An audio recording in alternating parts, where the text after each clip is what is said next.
Srimate Bhaktivedanta Swami. Namaste Saraswate Devi Gauravani Prachadine Nirvasesha Sunyavadi Paschachadeshitari. Jaya Sri Krishna Chaitanya Prabhu Nityananda Shri Advaita Gadadhar Srivasadi Gaur Bhaktivinoda. Hare Krishna, Krishna Krishna, Hare Hare, Hare Rama, Rama Rama, Hare Hare. Hare Krishna. We hope there will be plenty of kirtan later in the day, especially as we've heard from His Holiness Prahlad Maharaj about Chaitanya Mahaprabhu's mission to introduce the Yuga Dharma of chanting the holy name of Krishna. This is the process which he has given. Our time is a little short, so we'll leave the kirtan for now, and we'll try to take up a little bit where Maharaj has just left off, establishing the reasons of Chaitanya Mahaprabhu's appearance, and go into a little bit about his actual appearance. Can you hear in the back? Can you hear in the back? Yes?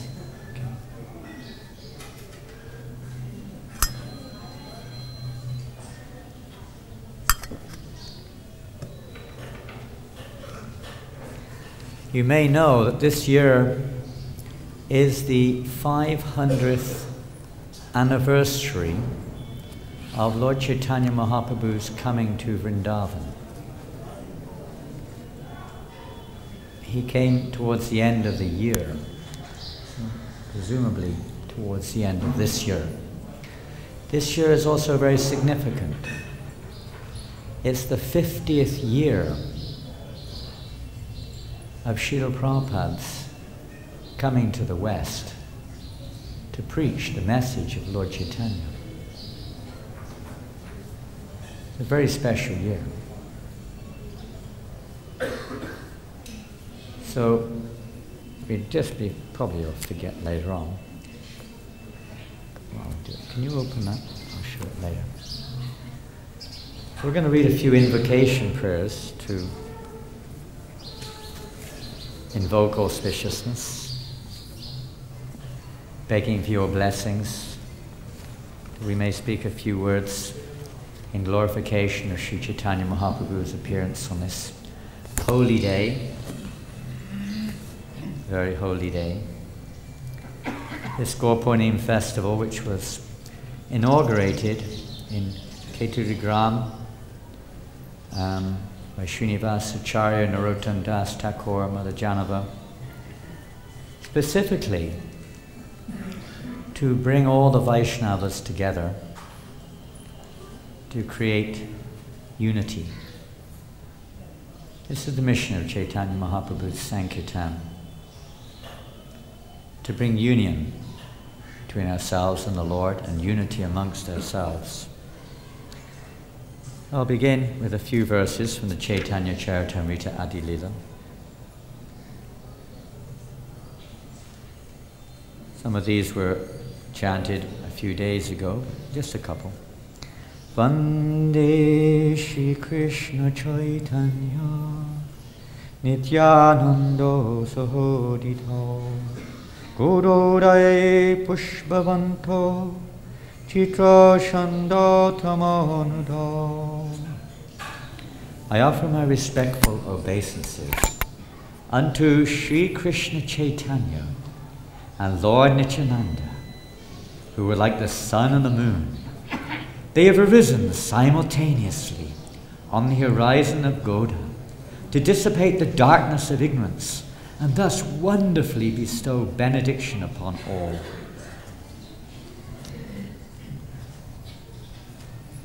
Anapita charim chirat korunoya patina kolo samapayitam madato joladasam svabhakti shri Hari Purata Sundara Ryuti Kadamba Sandipita Sadaridaya Kandare Spuratu Sachinandana. May the Supreme Lord, who is known as the son of Srimati Srimati Sachi Devi, be transcendently situated in the innermost chambers of your heart, resplendent with the radiance of molten gold. He has appeared in the age of Kali by his causeless mercy to bestow what no incarnation has ever offered before, the most sublime and radiant mellow of devotional service, the mellow of conjugal love. Namo Mahavadanyaya Krishna Prema Padayate Krishnaya Krishna Chaitanya Name Goratvishe Namaha. This prayer of Srila Rupa Goswami, offered to Lord Chaitanya Mahaprabhu upon their meeting in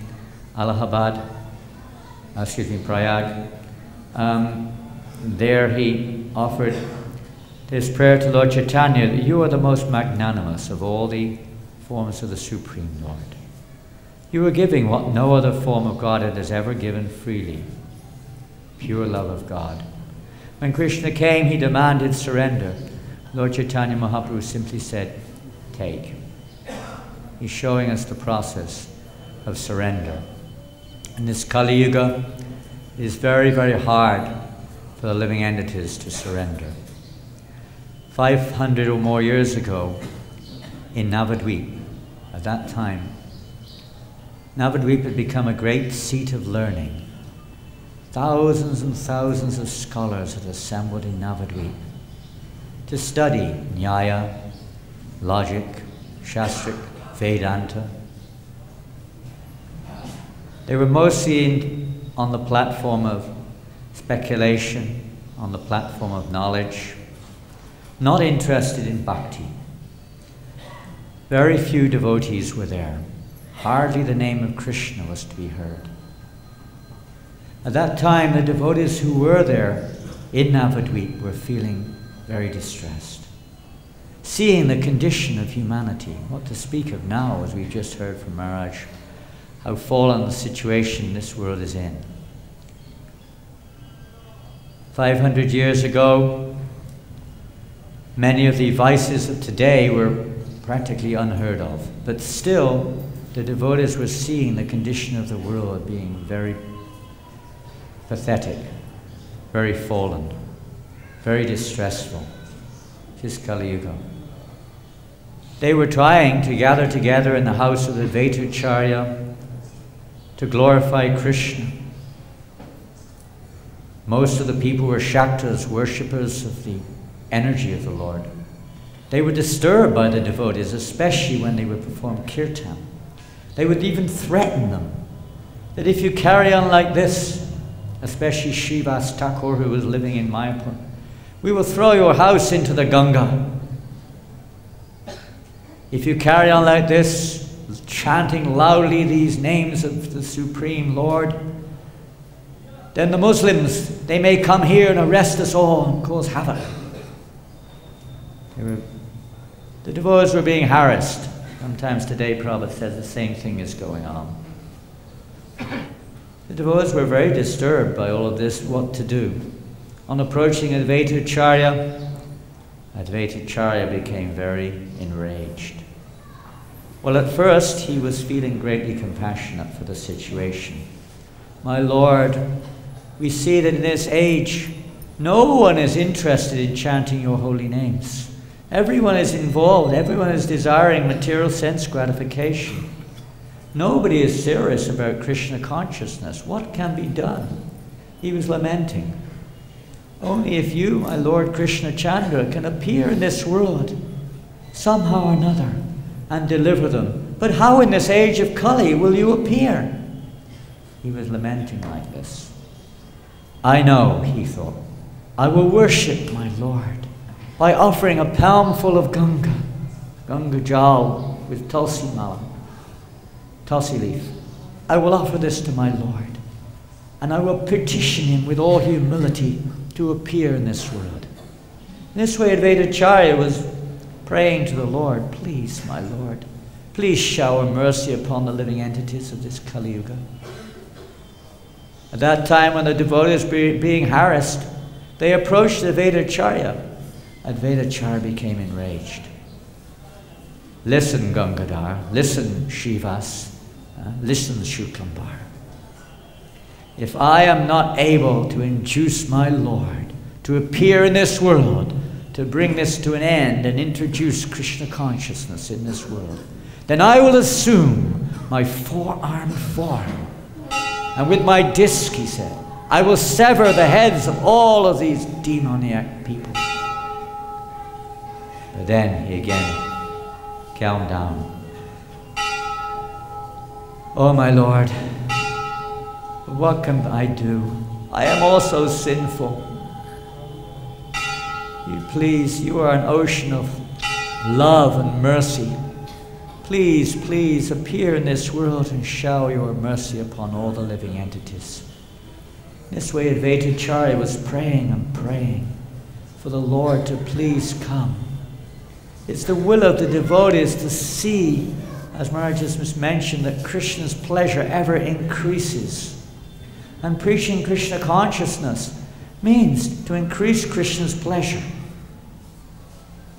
Every single one of us, Mame Vangsa Jiva Loke Jiva Bhuta Sanatana, we're Krishna's part and parcel. And when the part of the body is separated from the body, we feel greatly distressed. The first thing we want to do is to reunite it with the body, or to bring it back to a healthy condition for the pleasure of the body. Krishna's the whole, we are the part. When the part is separated from the body, the pleasure of the whole is complete, but it could be more complete.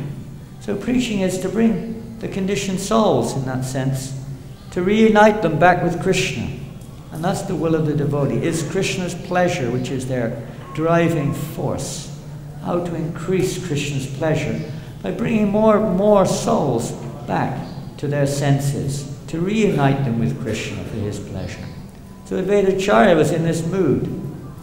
How to bring all the living entities, to wake them up, to bring them back to their senses. At that time, in Mayapur, Mother Sachi Devi and her husband, Jagannath Mishra, great devotees, because they're none other than expansions of Yasoda and Nanda Maharaj. But they were also desiring to have a child. They had 8 daughters. Each and every daughter expired, passed away. Eventually, they were getting quite old. They had a son, a beautiful son, who seemed to be from a divine origin. His name was Vishvarup, who is nothing other than an expansion of Lord Balaram, appeared as their son. As time went by, again, one time, Jagannath Mishra felt a divine presence enter within him. Entering into his body, this divine form of effulgence, effulgent form, entered within his heart. And from his heart, entered into the heart or the womb of Mother Sachi Devi. He could understand that a great personality had appeared as their, hopefully, future son. This took place in the month of Magh, what is by Western calendar dates, 1485, in the month of January. After some time, Mother Sachi, as her pregnancy grew, began to see mystical events taking place. Strange, almost like shadows in the room appearing. The demigods were coming, Lord Brahma and others, praying to that child in the womb of Mother Sachi, glorifying him, establishing his position as none other than Lord Krishna himself. As months and months passed by, Mother Sachi Devi's pregnancy continued into the 13th month. Both Mother Sachi and Jagannath Mishra were becoming very concerned. This is very unusual. Usually a child doesn't stay 13 months in the womb. Nilambar Chakravarti, the father of Mother Sachi Devi, who was a great astrologer, appeared on the scene and looked at the astrological situation. And he said, I can see that in this very month, this month is approaching a very auspicious occasion when all the constellations in the universe will become perfectly situated. And on the Purnima, the Falguni Purnima, this child will appear in the world. And sure enough, as the days approached, on that auspicious occasion, which is today, 529 years ago, Gaurari appeared in this world. At that time, the Lord made a very special arrangement. Quite often on this Purnima, there is an eclipse of the moon, although it wasn't supposed to be an eclipse of the moon. Rahu, the dark planet, decided, now that the golden Gauranga has appeared in this world, what is the need of a full moon full of spots? The moon has marks on it. When Lord Gauranga Mahaprabhu was appearing, what is the need of the moon? So immediately Rahu covered the moon, and there was a full eclipse of the moon. Everybody, no matter who they were, immediately started chanting the name, Hari, Hari! Hari, Hari! And they ran to the Ganges, and immediately, or into the ocean, immersing themselves in the water of the Ganga, chanting loudly the names of the Lord. Even the Muslims, many Muslims who were there in Bengal, or out there in Bengal, were also imitating Hari, Hari, Hari, Hari. The whole world began to vibrate the holy name at that moment. In Shantipur, Advaita Acharya and Haridas Thakur, also realizing something very special was happening when the eclipse of the moon took place, they immediately immersed themselves in the Ganga, also chanting loudly and dancing in ecstasy, realizing Advaita Acharya's wish was now being fulfilled as they danced and mentally distributed charity to everybody. They were in Shantipur together. Meanwhile, in Ekachakragram, Nityananda, who had appeared 12 years prior to Lord Chaitanya Mahaprabhu, suddenly roared, terrific roar which shook the universe. Jai! Jai! He roared. Mother Sachi and Jagannath Mishra, as if in a dream, suddenly heard the roaring of Ananta Shesh chanting Jai! Jai! People go, what was going on? Some people were wondering, what's happening? Some people say, we know what this is. This is the Nityananda. He's roaring in ecstasy on the appearance of Nimai. So sure enough, at that time, when Lord Chaitanya appeared, he practically prolifically, the holy name was being chanted everywhere, indicating his mission to drown the whole world in this Sankirtan movement, to engage everyone in every town and every village, Pratipati Yachi Yati Nagavadi Gram Savanka Paturali Bimornam, in chanting the holy names, hearing and chanting. Actually, when Lord Chaitanya Mahaprabhu later on was discussing this process with the residents of Kulinagrama, sometimes we hear chant Hare Krishna, but actually it says one should, Lord Chaitanya said, you should hear the holy name of Krishna and chant this Maha Mantra, Hare Krishna, Krishna Krishna, Hare Hare, Hare Rama, Rama Rama, Hare Hare. Not just chant it, but hear. The first words were to hear the name. He instructed the residents of Kulinagrama, who were householders, to do this, to go home and to assemble together and chant the Maha Mantra. This is his preaching to the vast majority of people, hardly any philosophy. Just chant, dance, and take prasadam. Parama Karana, Pavodurijana, Nitai Gaura Chandra, Sabhavatara Sharashiromani, Kevala Kanda. Lord Chaitanya and Lord Nityananda are the most merciful, of all incarnations of the Supreme Personality of God. They've given this, and Kevalananda, this most blissful process. Simply dance and chant and take prashad. Lochan Das Thakur assures us by this simple process one can attain all perfection. There's no need of any other process. Of course, there are other aspects to devotional service, but in essence, chanting and dancing are the mission of Lord Chaitanya Mahaprabhu. So at that time, when the Lord appeared in this world, Nilambar Chakravarti then, after some time, he then made an astrological chart for the Lord's appearance. And he saw all auspicious signs in the astrology. We could ask Prahlad Ananda Maharaj to do an astrology chart. He could tell us all about it, I'm sure, one by one, exactly what the chart is. I know very little, if anything, about anything, especially astrology.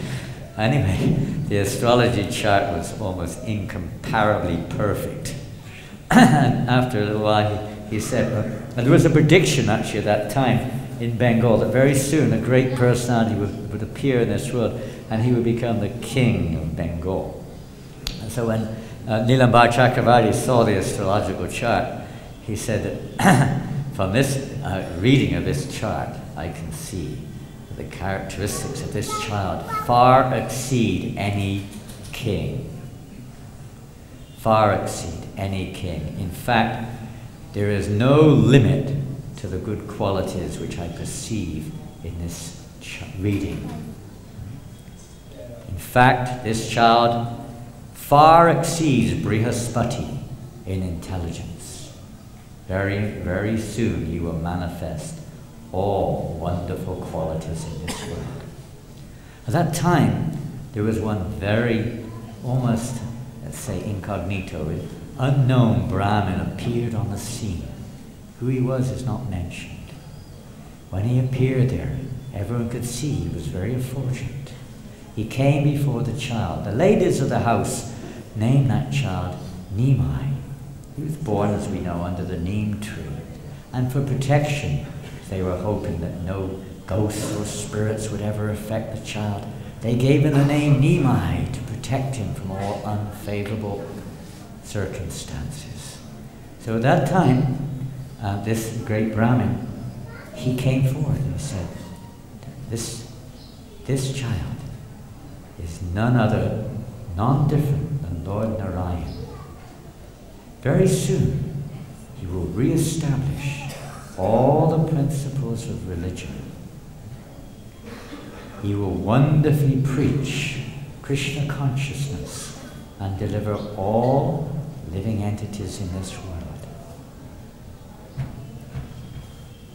Just by seeing this child, everyone will develop attraction for this child. They will develop freedom or detachment from anything which does not help awaken their Krishna consciousness. They will give up all enmity amongst themselves, and they will feel compassion for all other living entities. He will bestow love of God upon everybody, that which is so eagerly sought by Brahma, Shiva, and Shukadeva Goswami. What to speak of other living entities? Even the Yavanas and the Chandalas will be delivered just by seeing Nimai or seeing this child. They will also be delivered to Krishna consciousness. His glories will be spread throughout the entire universe. And that Brahmin, according to Chaitanya Bhagavat, said the name of this child should be Vishvambara. In this way, he had these two names, Vishvambara and Nimai. As he grew, he would cry and cry. The ladies would come to see him, and they would try to console him in various ways, pick him up, rock him in their arms, but he would continue crying until they started chanting the holy names of the Lord. Then he would stop and smile. again indicating that nothing can solve the problems of the world except for the holy name of Krishna. There is no other relief in this Kali Yuga, iti shodashakam nanam kali kalma shanashanam.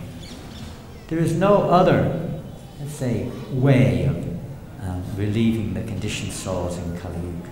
Lord Chaitanya taught that right from the very beginning. As he grew, Prabhupada said, uses the word, a frolicsome lad. He became very mischievous. People even compared him to the son of Yashoda Devi, who was also very mischievous when he was young. And Nimai was no exception. He would break things, pull things to pieces. He would make a mess of everything. What to do with this child? It's actually sometimes described, this was actually one of the Lord's pastimes. When he would break things, it was a sign to prepare, or let's say, to set the scene. We have to break the anartas first. All of our attachments to this world, our desires to enjoy this world have to be broken first before we can enter into pure devotional service. So this pastime represents that. He was breaking all the various things. As he grew in age, he became even more mischievous. He would go with his friends. He had lots of friends. They were actually none other than his associates in Goloka Vrindavan, who appeared to enjoy childhood pastimes. Cowherd boys and gopas appeared along with Lord Chaitanya Mahaprabhu to enjoy these pastimes. With the Lord, they would sit on the bank of the Ganga and have all kinds of games and play around. He would create so much mischief. Just like the residents of Goloka, or rather Gokula Vrindavan, would come to Mother Yasoda complaining about Krishna's behavior, that he's stealing our butter and yogurt, he's breaking the pots, he's pinching our babies, he's urinating on the floor, he's doing so many things when we're not looking. You have to do something to stop him. Nimai was doing the same thing. He would go to the Ganga, and when the Brahmins were in the water, he would dive underneath and pull their legs so they'd fall over as they were chanting their Gayatri. Whilst they were in the water, he would steal their clothes. He would swap them with the ladies' clothes. They would complain like anything. Sometimes he would take their shalagram shilas, hide them somewhere, bury them. He was so mischievous. There was nothing that he wouldn't get up to. They would come and complain to Jagannath Mishra, and Jagannath Mishra would, "What is my son doing? How can he behave like this? Offending the Brahmins?" He would go to the Ganga in anger, "Where is my son?" And he would also cause so much trouble to the girls. The young girls would be there, and he would steal their clothes as well. He would torment them. He said, "The offerings you have made here," he would start eating their offerings. "You should marry me," he would say. They would complain to Mother Sachi like this. So many complaints were coming. But Nimai would just carry on. So then Jagannath Mishra went down to the Ganga. Some of the girls said, "Don't you know your father's coming? You better get out of here quick." Although they were annoyed in one sense, they loved every moment of it. Everyone, this is the nature of Lord Chaitanya Mahaprabhu, Nimai. Although he caused so much mischief, everyone loved it, just like Krishna. That's the nature. He attracts people. No matter who they were attracted. So in this way, Jagannath would come down. Meanwhile, Nimai would disappear from the scene. He told his friends, "Tell my father when he comes, I didn't come today. I went straight home from school." So when Jagannath got there, he said, "Where is my Nimai? Where is my son? Where is he now?" Everyone said, "He didn't come here today." "What do you mean he didn't come here today? I just got all these complaints about him." And he went, "Oh, where is he? Looking here." He got home and he see there was his son sitting there with his nice fresh clothes on, dressed nicely, clean, dust all over him, with his books in his hand. He was bewildered. Looked like he'd never been to the Ganges at all. In this way, he was always mystifying his mother and father. They just were completely absorbed, perplexed, completely absorbed in their loving son. Time went by, and Vishnu, he passed away from the world not long after Jagannath Mishra passed away also. from this world.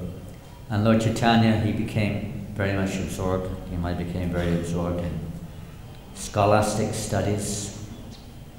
His father would sometimes stop his studies, sometimes send him to school. He was worried that, if he was a brilliant scholar, he might, again, with Advaita Charya, of course, Vishvarup was a student of Advaita Charya. Mother Sachi blamed Advaita Charya for Vishvarup's leaving home and taking sannyas. So she was also very worried about Chaitanya Mahaprabhu following, or Nimai following the same path. So then, sometimes Jagannath would stop him from going to school. But after a while he would again cause so much mischief. What can I do? You're not allowing me to go to school. So again he would go to school. But he was a great scholar, and he himself was amazing. He would challenge all the other students to debate in various things. He would defeat them, and then he would defeat his own argument, and he would defeat that argument back and forth. Everyone was so stunned by his ability, or his philosophical knowledge. In this way, he was also showing ultimately the futility of philosophical knowledge or logic without devotion. He would even taunt Murari Gupta and others. Sometimes he would tease them that you're just interested in Gyan and yoga. What's the use of this Gyan? Sometimes he would preach this, sometimes he would taunt them with it. What is the use of this? Without bhakti, nothing is any use. But he never really manifested in general his actual mood of, let's say, pure devotional service. All the devotees in Navadvip were so attracted by Lord Chaitanya Mahaprabhu. They just wanted praying, just like Advaita Charya was praying for his appearance. They were praying and praying, my Lord, oh Lord, please may Nimai become a devotee. Please may he become a devotee. They were praying. It's described in Chaitanya Bhagavat that Lord Chaitanya was purposely performing these activities to invoke this mood amongst his devotees and to show the world that without the mercy of the devotees, no one can become a devotee. There's no other way. His whole pastimes were pleasure. He was getting so much pleasure enjoying these pastimes with his associates. They were all his eternal associates. But at the same time, to many of the devotees it appeared that Nimai was just a wrangling pandit, causing so much trouble over. If only he's such an irresistibly attractive child, if only he would become a devotee. They were praying like this, and by their mercy, their wishes were fulfilled. Everything is possible by the mercy of the Vaishnavas. To get the mercy of Krishna, one must get the mercy of Lord Chaitanya. To get the mercy of Lord Chaitanya, one must get the mercy of Nityananda. To get the mercy of Nityananda, one must get the mercy of the spiritual master. To get the mercy of the spiritual master, we have to get the mercy of the Vaishnavas, the devotees. This is the process. So the devotees were praying and praying like this. So, to fulfill their desire, Lord Chaitanya Mahaprabhu went to Gaya. And there, he was already in his late teens. There he went on the name of performing Pindo. His father had passed away. He wanted to perform the various Shraddha rites for his father. On that guise, he went to Gaya to worship the lotus feet of Lord Vishnu. And whilst he was there, he again met Ishwarapuri. Ishwarapuri, as we heard the other day, the prime disciple of Madhavendra Puri. When Lord Chaitanya saw Ishwarapuri, he fell at his lotus feet and begged him for shelter. I have yet to accept a full spiritual, although he'd taken a Brahminical initiation. He had their initiation Brahminical, but Upanayana, but he had not taken actual initiation. So he begged Ishwarapuri for initiation, falling at his feet in all humility. Ishwarapuri then initiated him and gave him this mantra: Hari Nama, Hari Nama, Hari Nama Eva Kevalam, Kalo Nastyeva, Nastyeva, Nastyeva, Gatiranyata. To just chant the holy names, there is no other way, no other way, no other way. Lord Chaitanya told this pastime when he later on converted the Mayavadis in Varanasi. Kashananda and so on, and explained that in this age of Kali, no one through the study of Vedanta can understand the truth. In this age, everyone is foolish. This is Kali Yuga. In this age, the only process is the chanting of the holy names. Hare Krishna, Krishna Krishna, Hare Hare, Hare Rama, Rama Rama, Hare Hare. And after that, Lord Chaitanya was like a transformed person. He returned to Navadvip, completely was astonished to see what had happened. That frolicsome lad, that wrangling pandit, was no longer. Now he was a first-class Vaishnava, humble, serving all the devotees, washing their cloths, taking the dust of their feet, serving them every moment he could, and always engaged in chanting the holy names. These two processes, Prabhu Kahi, Vaishnav Seva Nama Sankirtan. Lord Chaitanya Mahaprabhu also is speaking with the residents of Kulinagrama, said by these two processes, service to the Vaishnavas and chanting the holy name of the Lord, one will attain the lotus feet of the Lord without a doubt. It's a very simple process. Vaishnav Seva, Nam Sankirtan. These two activities. So Lord Chaitanya then began to absorb himself in these two activities there in Navadvip. And of course, unwinding pastimes of Lord Chaitanya Mahaprabhu, then in the house of Srivas Thakur, the Sankirtan mission truly began. All night long, the internal kirtan would go on, and all day long the external kirtan would go on, as the holy name drowned everyone in nectar, in ecstasy of love of Godhead. And this is the mission of Chaitanya Mahaprabhu. Our time is expiring. We just finish off with a little reading from Chaitanya Charitamrita, 7th chapter. Srila Prabhupada very much, in fact the 7th chapter, Lord Chaitanya in 5 features, was published as a small book prior to the rest of Chaitanya Charitamrita. Chaitanya Charitamrita, as we know, is Srila Prabhupada's very life and soul. It was crossing 550 years ago. So this is his very life, this Chaitanya Charitamrita, this nectarine life when he was crossing the ocean, was to read Chaitanya Charitamrita. And prior to publishing the entire volumes, Prabhupada had the 7th chapter published first. And this is a little bit from that 7th chapter.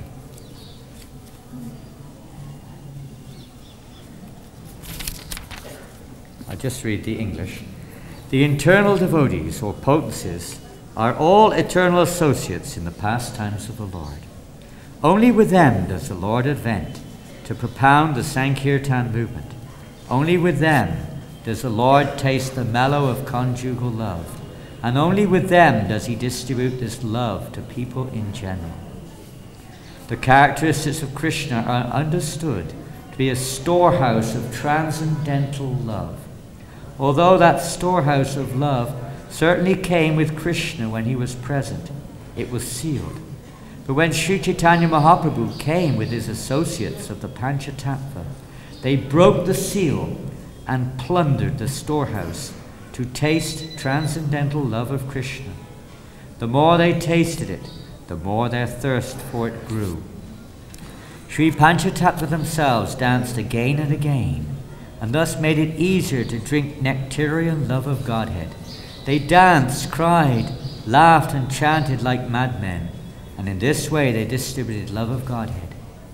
In distributing love of Godhead, Chaitanya Mahaprabhu and his associates did not consider who was a fit candidate and who was not, nor where such distribution should or should not take place. They made no conditions. Wherever they got the opportunity, the members of the Panchatattva distributed love of Godhead.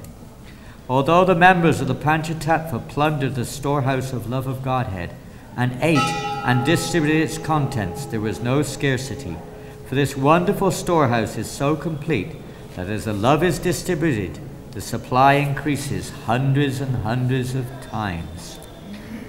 The flood of love of God swelled in all directions, and thus young men, old men, women and children were all immersed in an inundation.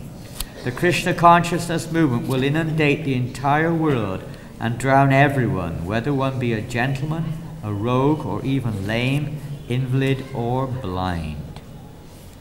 This is the mission of Chaitanya Mahaprabhu, to drown the whole world in Sankirtan, in its various forms. This is possible if we remember Chaitanya Mahaprabhu. There's a nice verse in the 14th chapter of the Adi Lila where Kaviraj Goswami offers his prayers. It's the English, that by remembering Lord Chaitanya Mahaprabhu, impossible things become easy. And if we forget him, even easy things become difficult. To that Lord Chaitanya Mahaprabhu, we take shelter at his lotus feet. The Lord Chaitanya Mahaprabhu's mission to come into this world in various ways and connect everyone with Radha and Krishna, or connect everyone with their eternal relationship with the Supreme Personality of God. He himself is none other than Radha and Krishna combined. Here in the Krishna Balaram temple, Srila Prabhupada installed Gaur Nitai. He wanted people to understand that Gaur Nitai are non-different from Krishna Balaram. They are actually none other than expansions of Krishna Balaram, but Lord Chaitanya Mahaprabhu is not in that mood of Krishna. He's in the mood of Srimati Radharani. Mahaprabhu Shri Chaitanya Radha Krishna Nayanya Rupanuga Janara Jivana. Lord Chaitanya Mahaprabhu is in that mood, although he's Radha and Krishna. He's in this one personality, in that mood. He's in the mood of Radharani, although he's Krishna himself. And he's very, very dear to those who are followers of Rupa Goswami. So let us follow in the footsteps of Rupa Goswami. It's only by the mercy of the Goswami and their followers that we can have any entrance into this pure Sankirtan mission, into the understanding of Lord Chaitanya Mahaprabhu and Radha and Krishna. Only by their grace. Ichai Gosai Jar Moritadas Tansabara Padareni Morapan.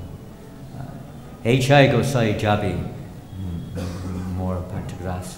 No, how's it going? Ichai.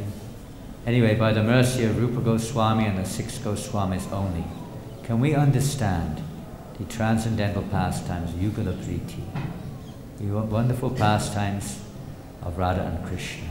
Our Lord Chaitanya has come to give us that unique opportunity. Let us all try to chant the holy names with all purity, with all of our hearts, and give our life and soul to the service of Srila Prabhupada to assist him in spreading this mission. Hare Krishna, Krishna Krishna, Hare Hare, Hare Rama, Rama Rama, Hare Hare. Thank you very much. Hare Krishna. Srila Prabhupada ki jai. Shri Gaur Purnim Festival ki jai. Shri Chaitanya Mahaprabhu Avibhav Mahamahotsav ki jai. Gaur Premanandi.